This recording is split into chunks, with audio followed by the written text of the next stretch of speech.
PM Modi ने क्या कहा कि रविंद्र जडेजा की पत्नी चुनाव लड़ने को हो गई तैयार। जामनगर नॉर्थ सीट से बीजेपी उम्मीदवार है रिवाबा जडेजा। रिवाबा पर नैना जडेजा ने लगाए हैं कई गंभीर आरोप। रविंद्र जडेजा की बहन है नैना जडेजा। गुजरात की जामनगर नॉर्थ सीट इस समय बेहद हॉट केक बनी हुई है।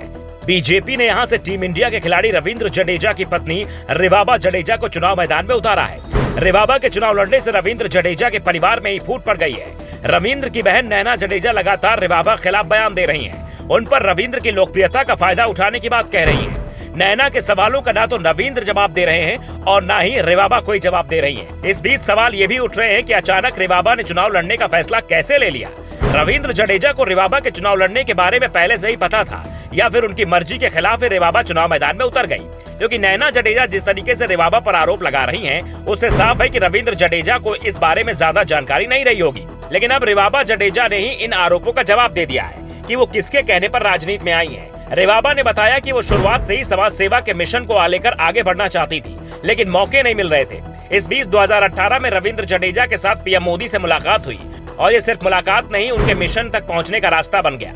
पीएम से हुई मुलाकात में ये मालूम पड़ गया कि नरेंद्र मोदी प्रधानमंत्री बनने के बावजूद भी जमीन से जुड़े हुए हैं। उनके साथ मुलाकात में कभी ऐसा महसूस ही नहीं हुआ कि हम देश के प्रधानमंत्री से मिल रहे हैं। पीएम ने कहा कि मैं ऊर्जा को सही दिशा में लगाऊं, इसके बाद मैंने बीजेपी में शामिल होने का फैसला कर लिया।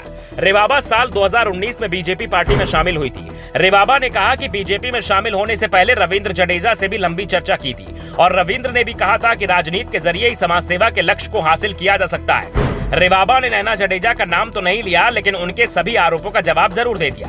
दूसरी ओर नैना जडेजा अभी भी रिवाबा पर हमलावर दिखाई दे रही हैं।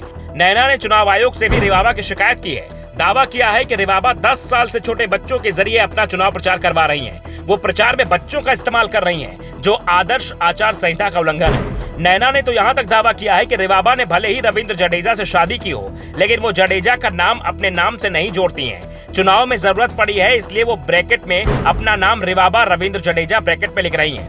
नैना का दावा है कि बीजेपी ने धर्मेंद्र जडेजा का टिकट काटकर रिवाबा को दिया है। ये बीजेपी का सबसे गलत फैसला है। नैना अभी भी रिवाबा पर लगातार आरोप लगा रही हैं। दूसरी ओर रिवाबा के करीबियों का दावा है कि कांग्रेस से टिकट न मिलने की खुन्नस में नैना अब रिवाबा पर उतार रही हैं, क्योंकि कांग्रेस नेताओं को एहसास था कि रिवाबा के सामने नैना कमजोर उम्मीदवार साबित होंगी। रिवाबा के खिलाफ चुनाव लड़ने पर रविंद्र जडेजा का साथ भी नैना को नहीं मिला, जिस कारण से कांग्रेस ने नैना को टिकट नहीं दिया, जबकि नैना कांग्रेस से टिकट मांग रही थी। नैना टिकट कटने के पीछे रिवाबा को ही जिम्मेदार मान रही है, जिस कारण से वो रिवाबा पर उल्टे सीधे आरोप लगा रही है।